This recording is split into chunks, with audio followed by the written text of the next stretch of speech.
I mean, I guess, the films, the first film was 2004. There's been several since. Can you remember your first experience with the Saw franchise?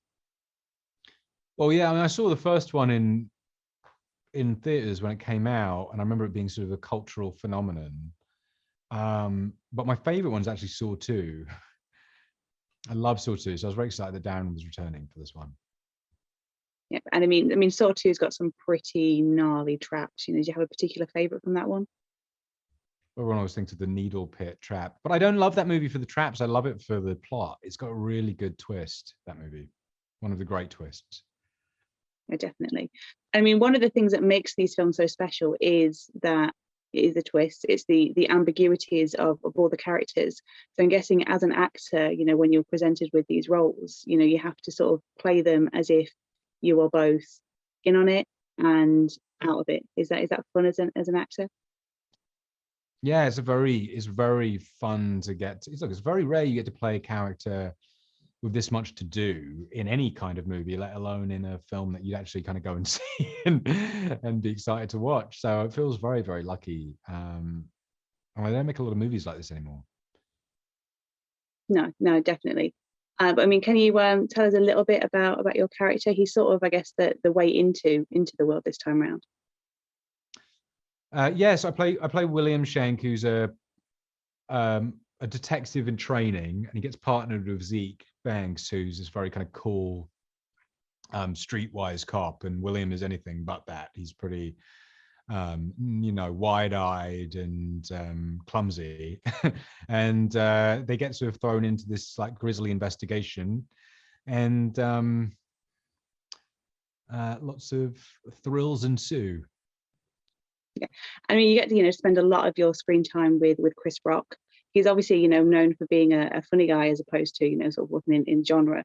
What was he like as a scene partner?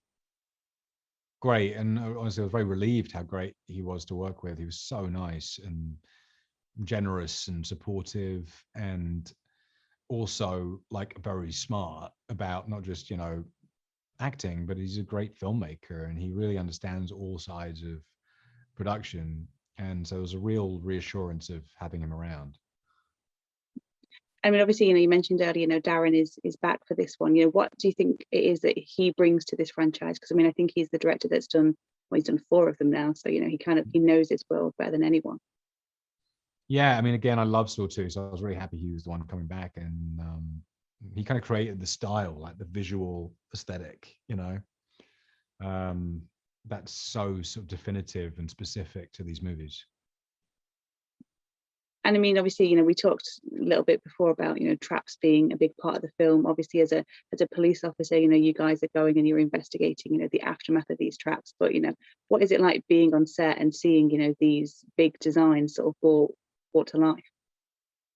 It's cool. It's just cool. I felt like Charlie the Chocolate Factory. I mean, they're amazing feats of engineering. They're really exciting to see. And everyone on Trap Day, they put their best clothes on, and you can feel the sense of ceremony around it. I mean, obviously, you're very popular at the moment for your role in Handmaid's Tale. If the two worlds were to collide, who? I mean, I guess there's quite a few candidates, but who do you think would be most worthy of being put into a jigsaw trap? Oh, you mean in the Handmaid's Tale? Yeah. Oh, I would go Commander Waterford. Let's put Fred in the trap for sure. He definitely Any idea what sort of trap you want him to do? Well, it'd have to have something to do with, maybe get the rip his dick off or something. Straight to the point. Yeah. Cool. Well, thank you so much, and best of luck with the film. Cheers. Lovely to meet you. Thank you.